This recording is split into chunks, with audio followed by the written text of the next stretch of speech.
Um santo sobre o qual eu gostaria de falar é São Bento José Labre.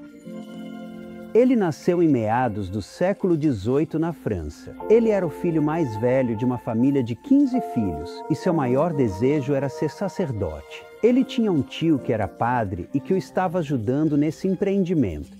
Seus pais eram contra. Eles pensavam ser jovem demais. Ele tentou entrar no seminário aos 16. Finalmente, aos 18 anos, ele se juntou à sua primeira comunidade religiosa e não ficou lá por muito tempo, pois pediram que ele saísse. Foi um grande choque para ele e muito deprimente. Depois de algum tempo, ele foi para outra comunidade religiosa, que também pediu que ele saísse, e ele foi para outra depois disso, que também pediu que ele saísse. Então, ele decidiu vagar pela Europa, indo de santuário em santuário. Ele dormia em qualquer lugar onde não atrapalhasse as pessoas. As pessoas o viam. Não dava para não notar alguém que anda pelas ruas. E as crianças zombavam dele. Eles jogavam pedras nele. E Bento absorvia tudo isso de maneira sacrificial para reparar a rejeição que Jesus sentiu. E ele começou a se identificar, em um nível místico, com aquela rejeição que foi vivida por Nosso Senhor. Ele sabia que era diferente de todos os outros e que era amplamente rejeitado pela sociedade. E assim, ele não reclamou, não chorou por isso. Ele não se deixou cair em depressão por causa disso. Mas agarrou-se a Cristo, o Cristo místico, e identificou-se com o ser divino que veio à Terra, que criou e foi rejeitado por suas criaturas.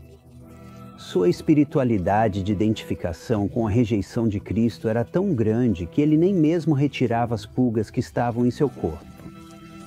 Ele permitia que os vermes se alimentassem dele, irritando sua carne, como uma forma de se aproximar daquela identificação com Cristo totalmente rejeitado, o Cristo cuja vida foi expulsa e extinta pelas criaturas que ele mesmo criou.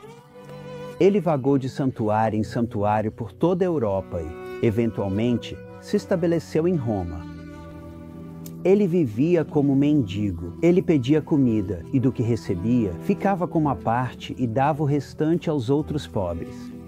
Quando ele estava presente em uma igreja, as pessoas o viam perdido em oração. Ele tinha uma vida espiritual profundamente rica e cultivou uma grande devoção a Nossa Senhora e uma grande devoção a Nosso Senhor no Santíssimo Sacramento. De fato, ele foi chamado para ser um pastor, o homem da devoção das 40 horas quando estava na Itália.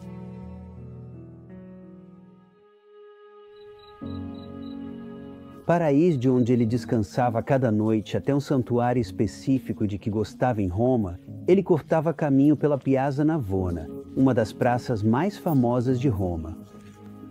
Havia um valentão, um indivíduo que o via todos os dias e fazia questão de ir até a Piazza Navona para espancá-lo.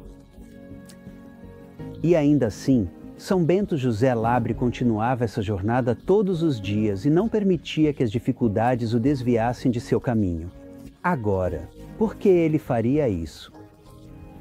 Bem, por um lado, era outra maneira de se identificar com a rejeição de Cristo. Mas em seu coração, ele sentiu que Deus iria comunicar a esse valentão a insensatez de sua ação. De fato, foi isso que aconteceu. Sua recepção paciente daquela injustiça acabou convertendo o coração do homem. São Bento José Labre morreu aos 35 anos. Ele faleceu em Roma.